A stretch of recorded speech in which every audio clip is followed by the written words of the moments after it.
All right, so I'm usually the first one who will tell you to not obsess over keywords. I always say that don't obsess over keywords. Don't try to stuff as many keywords as possible when writing. Basically, don't write for SEO and keywords. Instead, write for the user. Try to answer questions that the user is asking and questions they are not asking by anticipating as much as possible. Now, one of the tools that can help you anticipate and answer questions that your audience is asking is Alsoasked. It's a very awesome tool. If you are familiar with how Answer the Public and the topic research function in SEMrush works, then you have an idea of what Alsoasked also does. So basically, you go in there, you put in the keyword.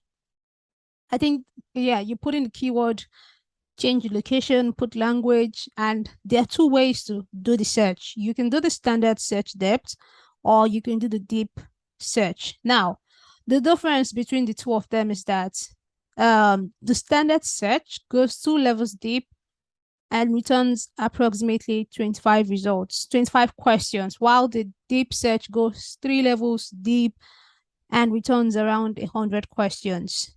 Okay, this is the example they shared. You can see that the standard search basically has more results than, the deep search has more results than the standard search. All right, it takes around 30 seconds for each one to return search. So I went ahead and just ran the keyword I'm working with just to show you how it looks like. So this is the standard search depth for our keyword of SEO content writing tools. And this is what it looks like. All right, I'll be honest. The data is similar to what I was seeing on SEMrush, because when I saw is SEO writing assistant free, I was seeing stuff around SEO writing assistant. I was like, oh, is SEMrush somehow manipulating the answers because it's their, well, I said their tool? But now I'm seeing that, okay, it's basically the same similar data set across both of them. So this is really good information. This is really good information. All right, so I'm going to look at the deep search. This is the deep search, and you can see, okay, let me scroll down. You can see that it's just a lot more data. A lot more data. Look at that.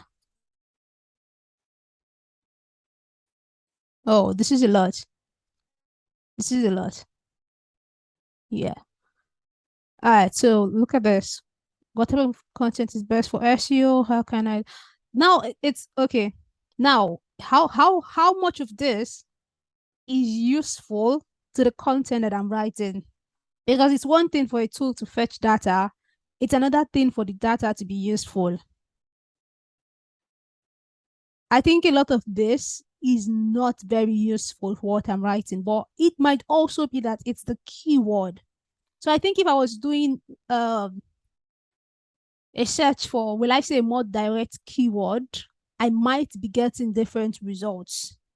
So I just test it out and see what it gets you. But I feel like this would be really useful if you were writing pillar pages. Oh my god, this would be so good for pillar pages. So good, because it doesn't just, what it does is that when you have all of these questions on the standard search, it goes deeper into each of this.